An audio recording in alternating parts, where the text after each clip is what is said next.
Hey guys, and welcome back to yet another video. So I did one video a little while back, and it was basically things that I don't like about living here in Rio de Janeiro. So things that basically bother me and whatnot. This is going to be part two. I don't think it's going to be as long as the last video. It's just a few other things that kind of, I don't like, and I think a lot of you will probably not like as well if you come here to live or if you spend a large period of time here. So let's get right to it.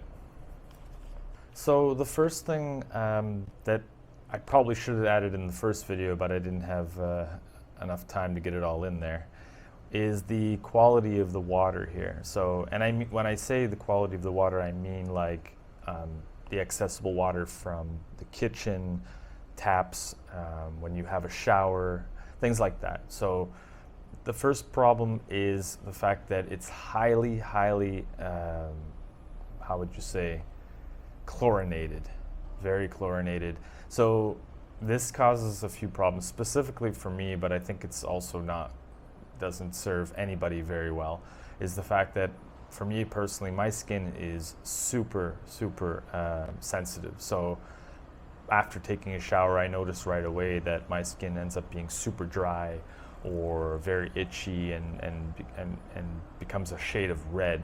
So for me, taking showers is always going to be sort of a pain in the ass because of the fact that the water quality is so low. I'm not saying the water is not clean, because I'm sure it's clean and it's free from like bacteria and things like that, but that's why it's so. But the fact remains is that it's so highly chlorinated and treated that it's going to cause you all kinds of skin problems, at least for me. Some people have different skin and obviously you react different to certain chemicals, but for me personally, it has been pretty terrible. And I don't know if the water quality is bad in other parts of the city, like worse than here where I'm at, but I'm assuming that the water's all treated the same. So this could be a serious problem, for sure. The other thing about this is the water cannot be drank from the tap like we're kind of used to in Canada or the States and whatnot, even if it's been treated, because the water still isn't so badly treated that it's undrinkable. But here, no one drinks the water from the tap. They even tell you not to rinse your toothpaste and things like that from the tap water, as it could be highly chlorinated and it's going to cause all kinds of problems in your mouth.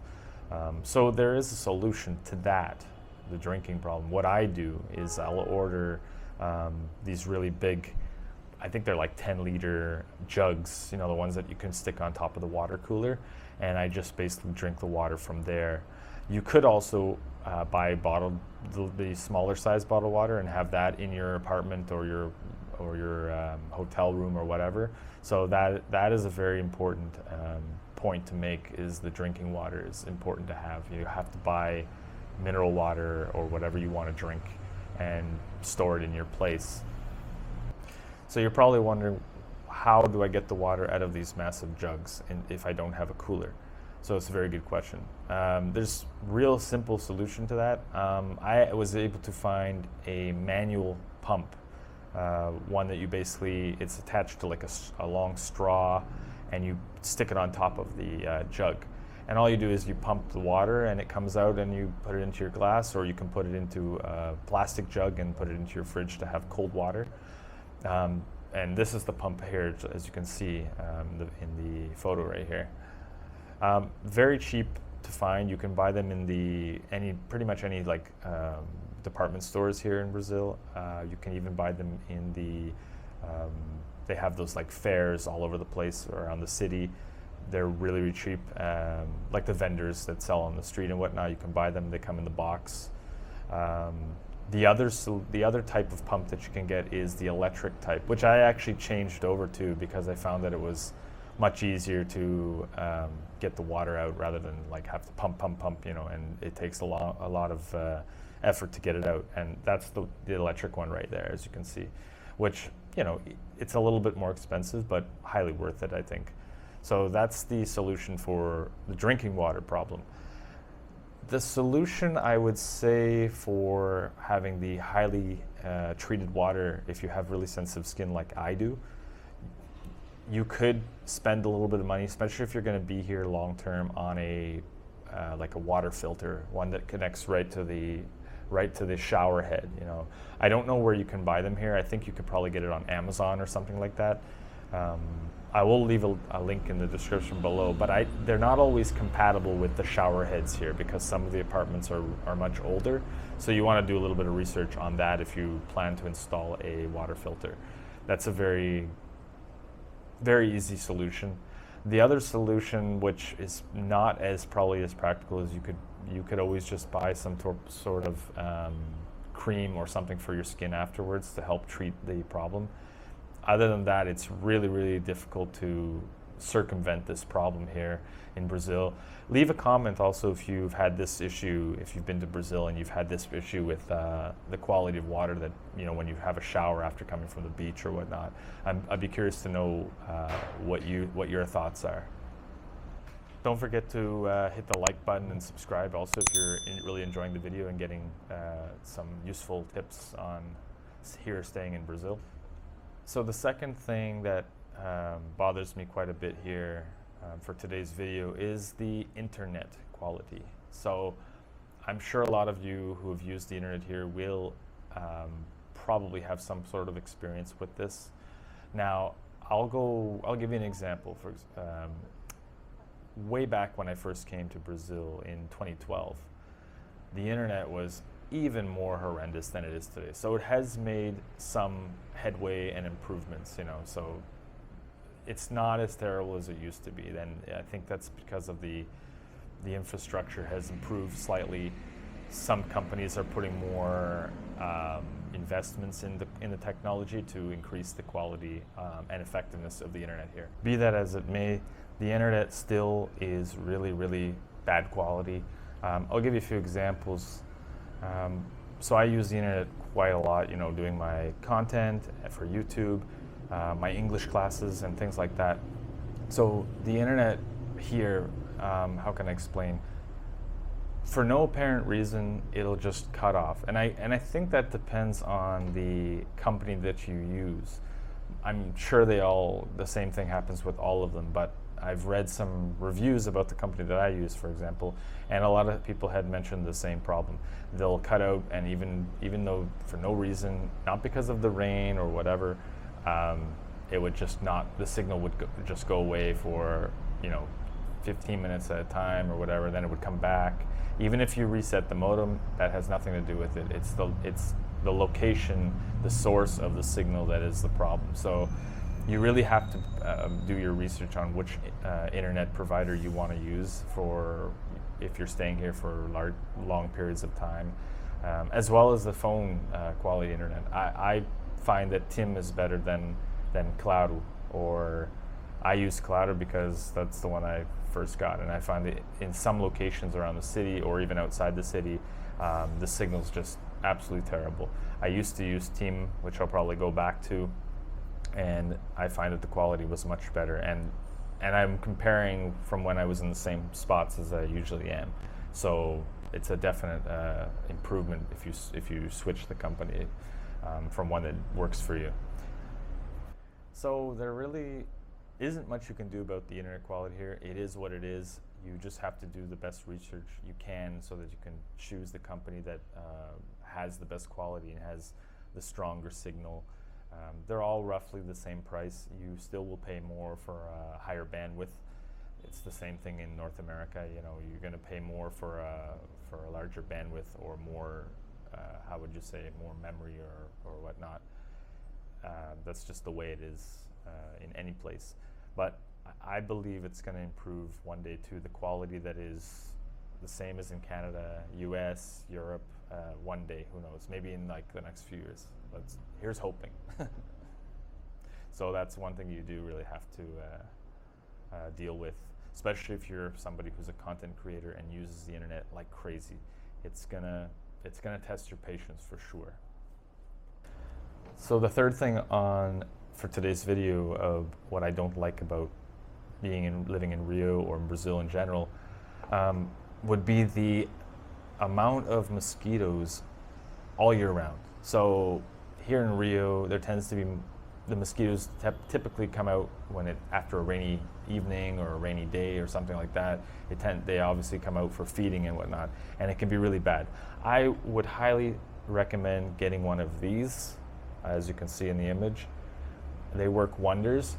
They're like 30 reais, which is like not even $5 US, and you can zap those mothers like there's no tomorrow.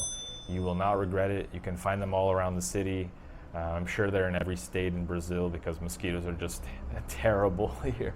I remember one story. I was downtown at a restaurant, and it's kind of like an old part of the city. I'll show you a picture right now so you can take a look. And this guy had one of these tennis rackets, and all you heard was tack, tack, tack, tack, tack, tack, tack, the whole way through. And they were attacking us. Like, they were hungry. They were thirsty, that's for sure. So it can get that bad. Even for places where there isn't a lot of vegetation, they still come out. It's incredible. Obviously, living in a tropical country, it's a normal thing. The other story that I had is when I was in the Amazon. Holy crap. I've never in my life seen such ferocious and massive sized mosquitoes in my life. These, I even put on repellent, and when I went on one of these tours, it helped a little bit, but it was not enough. Like, you have to douse yourself in this stuff, or they're gonna come after you. I don't know if any of you have been to the Amazon here, even in like Colombia or whatever. It's unbelievable. I couldn't believe it. I knew it existed, but seeing is believing, that's for sure, or feeling it is believing. That it was unbelievable. I only wish I had one of those rackets, those tennis rackets up there. That would have been a scene for sure. I even had to give some of my repellent to some of the other tourists. They didn't even bring any of it. Like, don't people do their research? So there's that. Mosquitoes can be a pain in the ass for sure. I'm sure you guys know that, but it really is. They're much worse than what you're used to in North America or any other country in Europe, for that matter.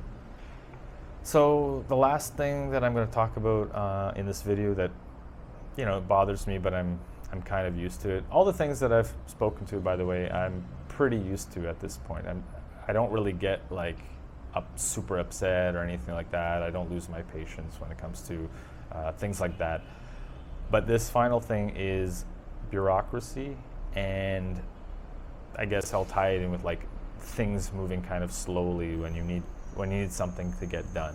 So we're kind of spoiled in North America because the system works much better. It's a first world country, but things run smoother. You go to the post office, or you go here or there or whatever, and it kind of gets done. You don't have to kind of be asking a million questions or find this out, find that out.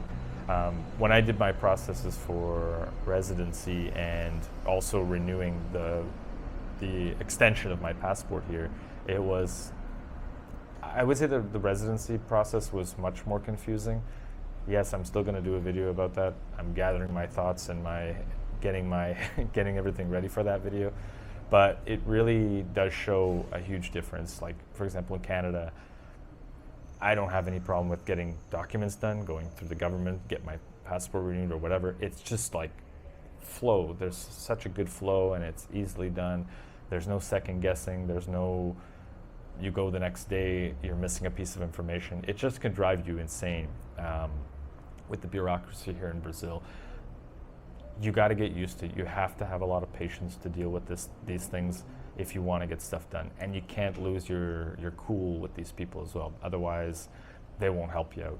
If you get upset with somebody who's working for the government, for a government agency or whatever, you're just not going to it's not going to move any faster. So you really have to sort of muster a lot of patience and the will to get it done, and it will get done.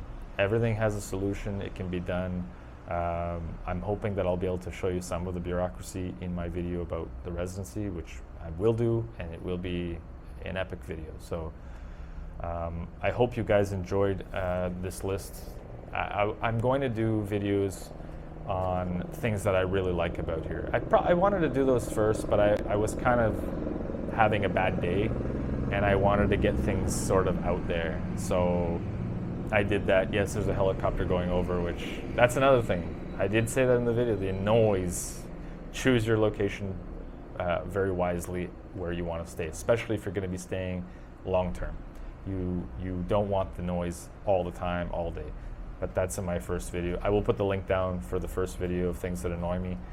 As I was saying, I am going to do videos about all the positive things and the things that I like here and why I chose to come here. So probably going to be a two-parter. I'm not really sure. I'll see how many things there are on the list, and definitely be doing a video on that. So hope you guys enjoyed today's video. Please give a like on the video. Subscribe if you haven't already subscribed.